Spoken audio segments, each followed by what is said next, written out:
નમસ્તે વિદ્યાર્થી મિત્રો, આપણે અત્યાર સુધીમાં પોલિમરમાં 9 વિડિયો લેક્ચરનો અભ્યાસ કર્યો. મને એટલો ખ્યાલ આવે કે આશા રાખું કે તમે તૈયાર કર્યું હશે. હવે પોલિમર ચેપ્ટરમાં આપણે અંતિમ ચરણમાં છીએ.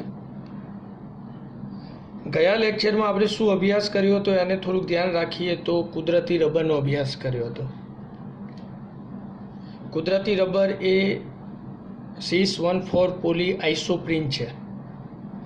એનો નીટ અને JEE માટે એક અગત્યનો પોઈન્ટ છે, એ રિમાઇન્ડ કરવું, એ ધ્યાન રાખજો કે કુદરતી રબર એના મોનોમર તરીકે આપણે શું લીધું હતું, તો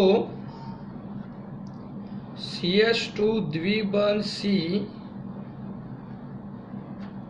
CS3 બંધ CH દ્વિબંધ CS2, જેને આપણે કહ્યું હતું આઇસોપ્રીન.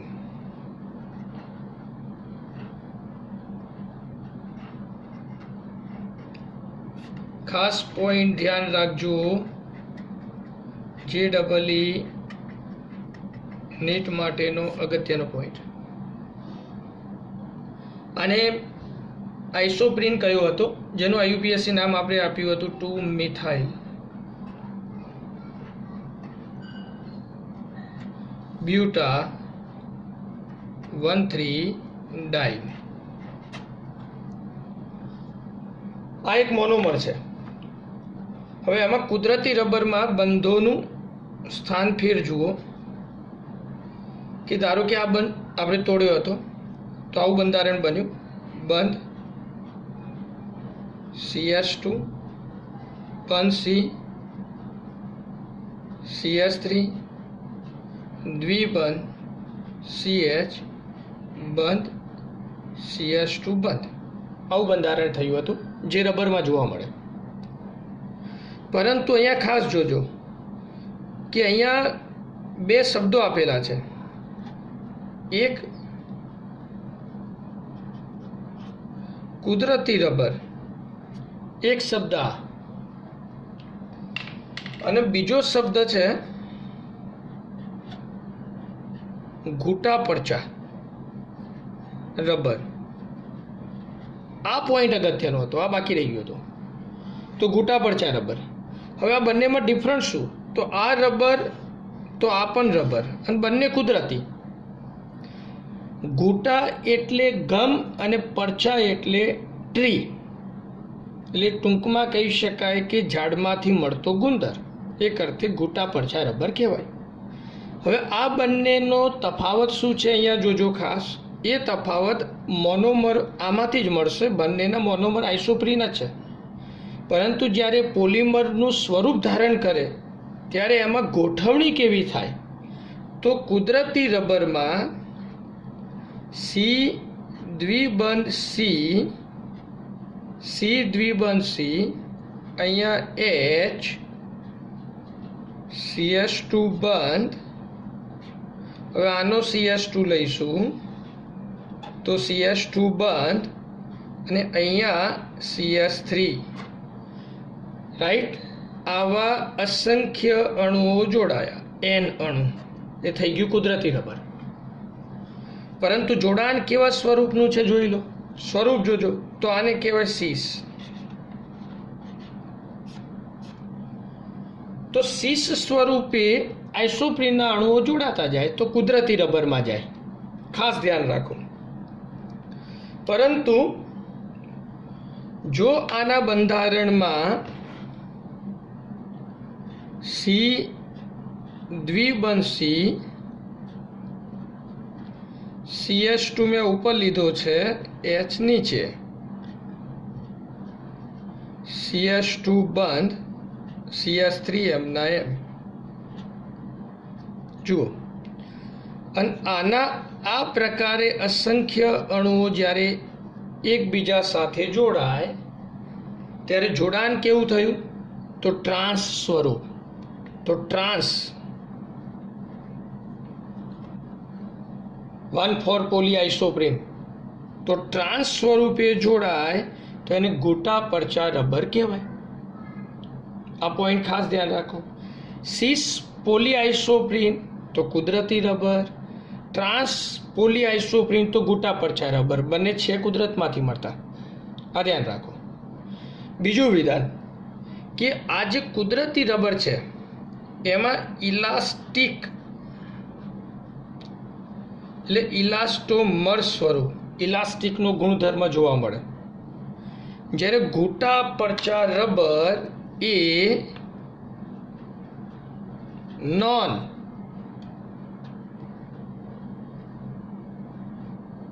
ઇલાસ્ટોમર સ્વરૂપ કે જેમાં ઇલાસ્ટોમરનો ગુણધર્મ જોવા મળતો નથી. આ પોઈન્ટ એક અગત્યનો હતો JEE નીટ માટે. ઓકે, ખાસ ધ્યાન રાખજો.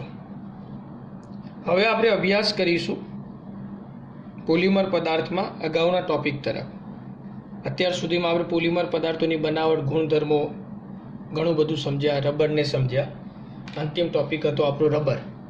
ત્યારબાદ પોલિમરની વાત કરીએ તો પોલિમર પદાર્થો આપણને ક્યાંથી મળે છે એની નાની મોટી ક્યાંક ચર્ચા કરી છે, પણ ચેપ્ટરના અંતિમ ભાગમાં આપણે એ પોલિમર પદાર્થોને કંઈક અલગ રીતે સમજીશું. કે પહેલું વિધાન કે પોલિમર પદાર્થો આપણને ક્યાંથી મળે તો કુદરતમાંથી, જેને કહેવાય કુદરતી પોલિમર.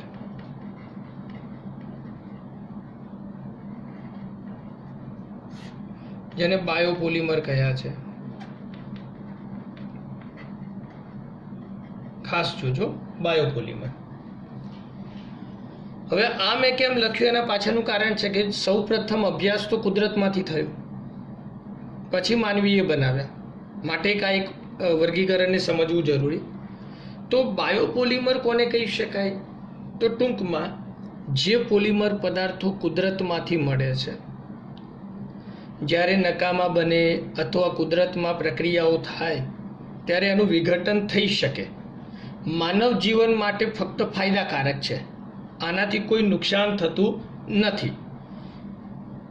તો તે પોલિમર પદાર્થો કુદરતી પોલિમર પદાર્થો છે.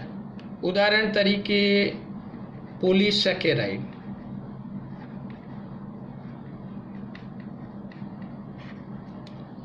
પોલિસેકેરાઇડ ગણો, પ્રોટીન ગણો, ન્યુક્લિક એસિડ ગણો જેવા આ પોલિમર પદાર્થો કુદરતમાંથી મળે. માટે આ કુદરતી પોલિમર બાયોપોલિમર છે, જે માનવ જીવન માટે ફાયદાકારક છે, ખૂબ જરૂરી. પરંતુ સેકન્ડ પોઈન્ટ માનવ નિર્મિત.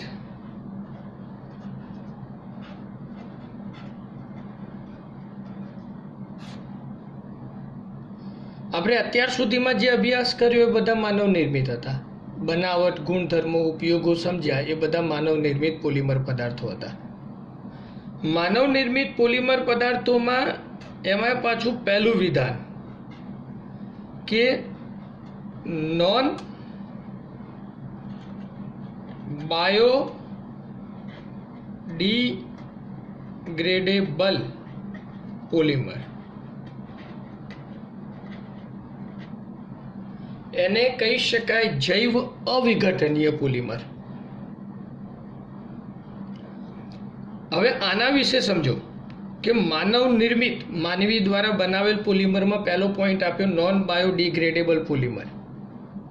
હવે આમાં પહેલું ઉદાહરણ આપું કે અત્યાર સુધીમાં જે પોલિમર પદાર્થોનું વર્ગીકરણ, ગુણધર્મોને આપણે બનાવટ સમજ્યા એ બધા જ પોલિમર પદાર્થ નોન બાયોડિગ્રેડેબલ પોલિમર છે. નોન બાયોડિગ્રેડેબલ કેમ કહ્યા એના પાછળના કારણો સાંભળજો, એકદમ સરળ. આ પોલિમર પદાર્થ જ્યારે આપણે ઉપયોગમાં લઈએ છીએ, હાલના સમયમાં આપણે પોલિમર પદાર્થો ખૂબ ઉપયોગી છે. મેં તમને અગાઉ કહ્યું છે કે હાલના સમયમાં પોલિમર પદાર્થોએ ધાતુનું સ્થાન લીધું છે, ધાતુની અવેજીમાં વપરાય છે, એટલા ઉપયોગી છે. સવારથી માંડીને સાંજ સુધીમાં આપણે ઘણા પોલિમર પદાર્થોનો વિવિધ રીતે ઉપયોગ કરીએ છીએ અને કરતા આવ્યા છીએ. તો એ પોલિમર પદાર્થ પ્લાસ્ટિક, રબર, રેસાઓ એ નોન બાયોડિગ્રેડેબલ કેમ છે? તો એના પાછળનું કારણ આપણે સમજ્યા કે એ નિષ્ક્રિય, રાસાયણિક દ્રષ્ટિએ નિષ્ક્રિય છે. એટલે કે આ પોલિમર પદાર્થોનો ઉપયોગ કરવામાં આવે અને નકામા બને, અને જ્યારે આપણે એને દૂર કરીએ, નિરુપયોગી બને, વાતાવરણમાં એને ઠલવીએ, તો આ પોલિમર પદાર્થોનું વિઘટન શક્ય બનતું નથી. એટલે કે ઉત્સેચકો દ્વારા, બેક્ટેરિયા દ્વારા, એટલે કે આ સૂક્ષ્મ જીવો કહેવાય, જેના દ્વારા વિઘટન શક્ય ન બને, જેનું જલ વિભાજન કે ઓક્સિડેશન શક્ય બનતું નથી, તેવા પોલિમર પદાર્થો જેને નોન બાયોડિગ્રેડેબલ પોલિમર કહે છે. એટલે આનો અર્થ એવો થયો કે અત્યાર સુધીમાં જે પોલિમર પદાર્થ બનાવ્યા આપણા માટે ઉપયોગી છે, પણ જ્યારે નિરુપયોગી બને, નકામા બને, ત્યારે પૃથ્વી માટે એક ખતરનાક ખરાબ પદાર્થો તરીકે એ સર્જન સ્વરૂપ ધારણ કરી શકે છે. આ પોલિમર પદાર્થને આપણે જમીનમાં કે પાણીમાં કે હવામાં એટલે કે દહન કરીએ તો એ પ્રદૂષણ જ ફેલાવશે. આથી આ પોલિમર પદાર્થો આપણા માટે નકામા બન્યા, એટલે કે એને નામ આપ્યું નોન બાયોડિગ્રેડેબલ પોલિમર. આ પોલિમર પદાર્થો પર્યાવરણીય પ્રદૂષણ ફેલાવવા માટે એક અગત્યતા સ્વરૂપ ધારણ કરે છે. ગ્લોબલ વોર્મિંગ, ગ્રીન હાઉસ અસર જેવી પર્યાવરણની પ્રદૂષણની સમસ્યાઓ આમાંથી ઉદ્ભવે છે. આનું વિઘટન થઈ શકતું નથી. આથી નિકાલ માટેનો જે પ્રશ્નો છે એ પણ ઊભા થાય છે. આ પોલિમર પદાર્થો એક સ્વરૂપે આપણા માટે ઉપયોગી પણ નકામા બન્યા ત્યારે નિરુપયોગી, એટલે વિશ્વ સામે એક પડકાર ઊભો થયો. પ્રદૂષણની માત્રા વધતી ગઈ. માટે વિશ્વએ સેકન્ડ વિધાન વિચાર્યું કે ભાઈ એવા પોલિમર પદાર્થ બનાવો જે માનવી દ્વારા બનતા હોય, કે જેમાં ઉત્સેચક, બેક્ટેરિયા દ્વારા, સૂક્ષ્મ જીવો દ્વારા એનું વિઘટન થઈ શકતું હોય, જેનું જલ વિભાજન શક્ય બનતું હોય, ઓક્સિડેશન પ્રક્રિયાઓ શક્ય બનતી હોય. તો એવા પોલિમર પદાર્થોને કહ્યા બાયોડિગ્રેડેબલ.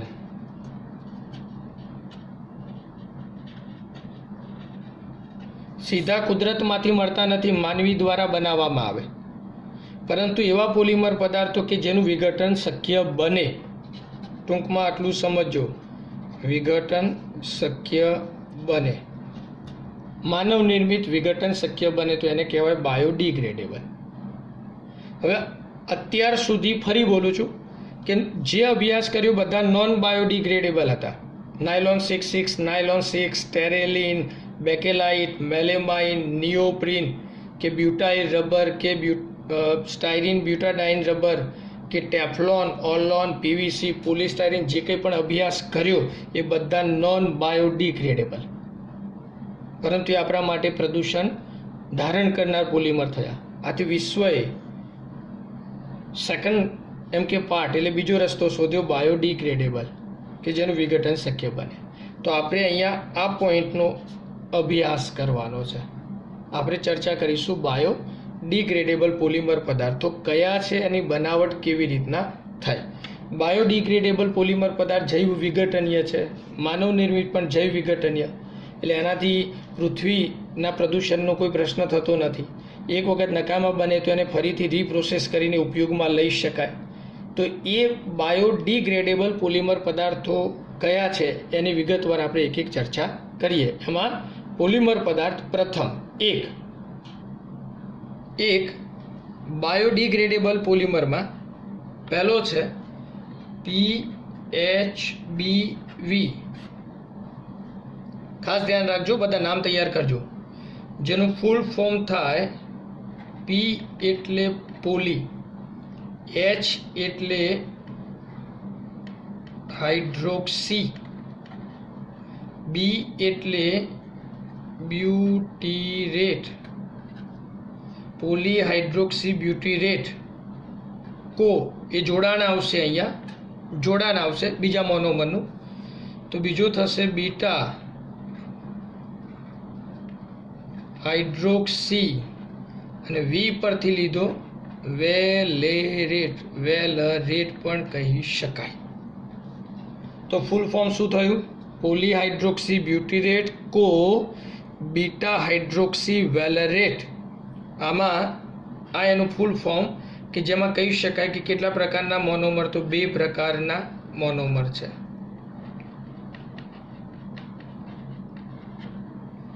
એ 2 પ્રકારના મોનોમર કયા, એની બનાવટ કેવી રીતના થાય, તો એના વિશે આપણે સમજીએ. તો એમાં પહેલું છે, પહેલો monomer beta hydroxy butyric acid, beta hydroxy butyric acid. હવે બંધારણ જોઈએ તો બ્યુટીરિક એસિડ કાર્બોક્સિલિક, તો COOH.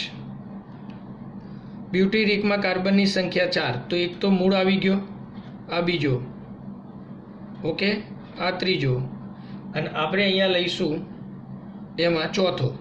ચલો આપણે અહીંયા મૂકીએ. બંધારણમાં આ ક્રિયાશીલ સમૂહ એનો પડોશી કાર્બન આલ્ફા, જોજો બીટા હાઇડ્રોક્સી કેમ કહ્યું, અને આ કાર્બન થયો બીટા. આમ આલ્ફા બીટા ગેમા એની સિરીઝ આવશે સામાન્ય નામમાં. તો આ ક્રિયાશીલ સમૂહનો પડોશી કાર્બન આલ્ફા, એનો પડોશી બીટા. બીટા કાર્બન પર શું છે? OH સમૂહ.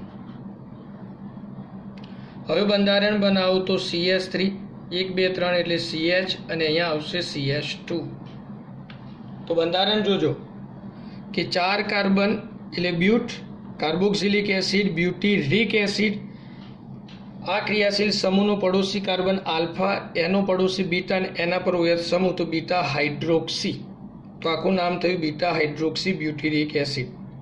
એક અર્થે IUPAC નામ આપવું હોય તો વિચારો શું થશે? તો 1 2 3, 3 hydroxy butane, 4 carbon butane, 1 ઓઇક acid. સાથે બીજો મોનોમર તો એ કયો છે? તો બીટા હાઇડ્રોક્સી વેલેરિક એસિડ. અગાઉ મેં કહેલું છે વેલેર, વેલેર એટલે કેટલા કાર્બન? 5 carbon, 5 carbon. તો એનું બંધારણ કેવું થાય તો જુઓ, કાર્બોક્સિલિક એસિડ, એનો પડોશી કાર્બન આલ્ફા, એનો પડોશી કાર્બન બીટા, બીટા ઉપર OH સમૂહ, 2 કાર્બન બાકી રહ્યા, જે આ રીતના લખીશું CH2 CH3. તો અહીંયા H અને અહીંયા H2. તો ફરી સામાન્ય નામ જોજો, ક્રિયાશીલ સમૂહનો પડોશી કાર્બન આલ્ફા, એનો પડોશી બીટા, બીટા ઉપર OH એટલે બીટા હાઇડ્રોક્સી, 5 કાર્બન એટલે વેલેર, તો વેલેરિક એસિડ. અને IUPAC નામ તો 1 2 3, 3 હાઇડ્રોક્સી, 1 2 3 4 5 પેન્ટેન, 1 ઓઇક એસિડ. ચલો ક્લિયર? આ 2 મોનોમર. આના આપણે અસંખ્ય અણુઓ લઈએ, પોલિમરમાં મોનોમરના અસંખ્ય અણુ લઈશું ત્યારે પોલિમરાઇઝેશન પ્રક્રિયા થાય ત્યારે કાર્બોક્સિલિકમાંથી OH અને હાઇડ્રોક્સિલ સમૂહમાંથી H દૂર થાય એટલે NH2O દૂર થશે. આનો અર્થ એવો થયો કે પાણીનો અણુ દૂર થયો ભાઈ, તો સંગનન, પરંતુ કોસંગનન ધ્યાન રાખો. અને એ પોલિમર કેવી રીતના બનશે? તો બનાવટ તો અહીંયા O CH CH2 CH3 CO આપણે આ રીતના લખીશું, C ડબલ બોન્ડ O લખી શકાય, કારણ કે કાર્બોક્સિલિકમાં બંધારણ આવું જ હોય, સી ડબલ બોન્ડ OOH, તો આ OH દૂર થયું. બંધ. આમાંથી O, CH, CH2, CH3, CH2, C double bond O બંધ. આગળ એક મોનોમર ફરીથી જોડાશે. આવા લાંબી ચેન બની. તો આને કહેવાયું નામ PHBV, પોલીહાઇડ્રોક્સી બ્યુટીરેટ કો, એટલે જોડાણ બીટા હાઇડ્રોક્સી વેલેરેટ. વેલેરેટ એટલા માટે કે એસ્ટર સમૂહનું નિર્માણ થયું. તો આના ઉપરથી એટલું ખ્યાલ આવે કે આ પોલિમર પદાર્થના ગુણધર્મો કેવા હોય તો શું કહી શકાય? તો PHBV જે એક કોસંગનન પોલિમર છે, બાયો ડિગ્રેડેબલ, જૈવ વિઘટનીય, માનવ નિર્મિત, જેમાં એસ્ટર સમૂહ એટલે પોલીએસ્ટર વર્ગનો પોલિમર, આવર્તની એકમ તરીકે એસ્ટર છે, પોલીએસ્ટર, આ ધ્યાન રાખજો. જેમાં એક પોઈન્ટ અગત્યનો એ છે કે જે બીટા હાઇડ્રોક્સી બ્યુટીરિક એસિડ છે એ આ પોલિમરમાં કયો ગુણધર્મ દાખલ કરે? તો બીટા હાઇડ્રોક્સી બ્યુટીરિક એસિડ એ સદ્રઢતાનો ગુણધર્મ કંઈક અંશે મજબૂતાઈ આપે, અને બીટા હાઇડ્રોક્સી વેલેરિક એસિડ એ આ પોલિમરમાં કયો ગુણધર્મ દાખલ કરે? તો લચકપણાનો.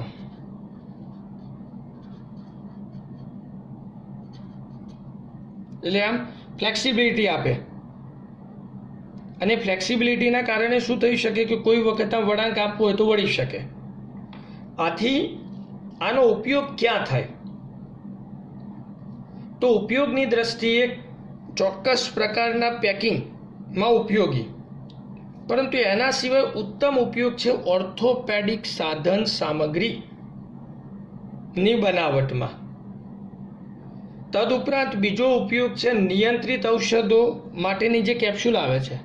આપણે દવાઓની વાત કરીએ તો દવામાં લિક્વિડ, જેને સિરપ કહીએ છીએ, કેપ્સ્યુલ, ટેબ્લેટ, એમાં જે દવાઓની સરળતાથી ટેબ્લેટ ન બનતી હોય તો એને કેપ્સ્યુલમાં લેવામાં આવે. તો એ કેપ્સ્યુલ જે ઉપરનું પ્લાસ્ટિકનું લેયર એ PHBVનું હોય છે, જે આપણામાં વિઘટન પામી શકે. તો એ કેપ્સ્યુલની બનાવટ, એના પડની બનાવટમાં, એના કવરની બનાવટમાં આનો ઉપયોગ થઈ શકે. તો આ એક બાયોડિગ્રેડેબલ પોલિમર પદાર્થ PHBV. હવે આપણે અભ્યાસ કરીશું સેકન્ડ, બાયોડિગ્રેડેબલ પોલિમર, જેને નામ આપ્યું નાયલોન 2, નાયલોન 6. જે વિદ્યાર્થીઓએ દરેક વિડીયોનો અભ્યાસ કર્યો હશે એને હવે ખ્યાલ આવતો હશે કે ભાઈ નાયલોન 2, નાયલોન 6 એ શું હોઈ શકે, ધારણા શું મૂકી શકાય? તો પહેલી ધારણા કે આમાં બે જુદા જુદા પ્રકારના મોનોમર હશે. એક મોનોમરમાં કાર્બનની સંખ્યા 2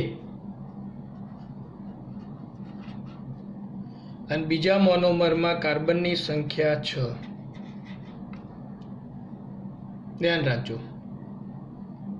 તો એ બે પ્રકારના જુદા જુદા મોનોમરનું ક્રમિક જોડાણ થાય ત્યારે આ પોલિમર પદાર્થ બને છે. એમાં આવર્તની એકમ તરીકે નાયલોન એટલે એમાઇડ હશે. તો એની બનાવટ કેવી રીતના થાય? તો 2 કાર્બનવાળો મોનોમર, જેને આપણે કહીશું ગ્લાયસીન, જે એક પ્રકારે એમિનો એસિડ છે, ધ્યાન રાખજો, ગ્લાયસીન એમિનો એસિડ છે. એનું બંધારણ આ રીતના થાય: NH2 બંધ CH2 COOH, glycine amino acid કુદરતમાંથી મળે તો ગ્લાયસીન.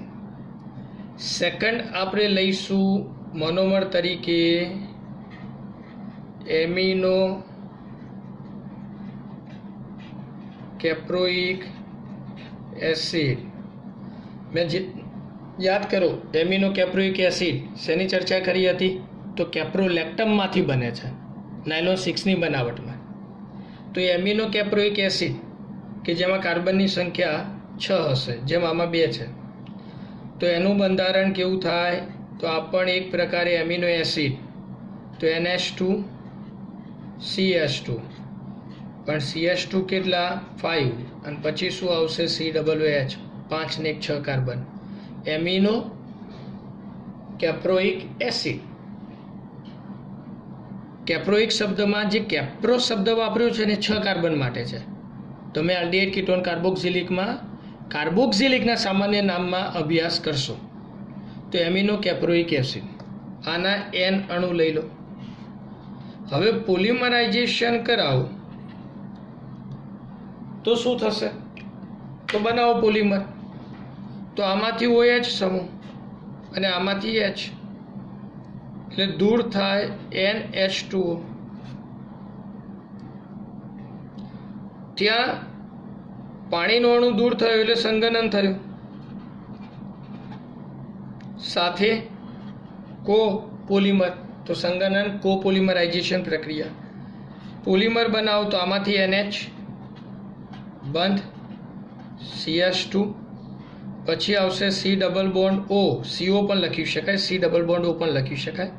ફરી પાછો NH આ રીતના લખાય, કાં તો પછી CONH સીધું લખી શકાય. વિધાન હજુ આગળ, CH2 5 CO બંધ N. આ જે પોલિમર થયો જેને આપણે નામ આપીશું એમાઇડ સમૂહ માટે નાયલોન.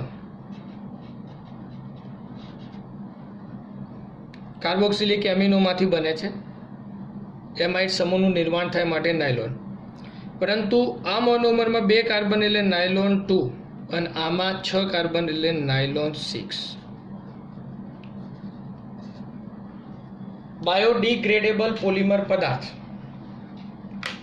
આમાં ગુણધર્મોની ચર્ચા કરીએ તો નાયલોન 2 નાયલોન 6 બાયોડિગ્રેડેબલ ઉપરાંત પોલીએમાઇડ વર્ગનો પોલિમર પદાર્થ. આ ખાસ ધ્યાન રાખજો, આવર્તનીય એકમમાં પોલીએમાઇડ વર્ગનો કોપોલિમર પદાર્થ.